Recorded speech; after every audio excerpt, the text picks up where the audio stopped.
गानचतुराय गानप्राणाय गानान्तरात्मने गानोत्सुकाय गानमत्ताय गानोत्सुकमनसे गुरुपूजिताय गुरुदैवताय गुरुकुलस्थायिने गुरुविक्रमाय गुह्यप्रवराय गुरवे गुणगुरवे गुरुदैत्यकलक्षेत्रे गुरुधर्मसदाराध्याय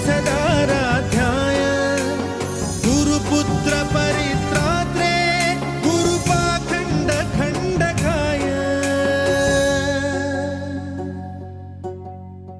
गीतसाराय गीततत्त्वाय गीतगोत्राय धीमहि गूढगुल्फाय गन्धमत्ताय गोजयप्रदाय धीमहि।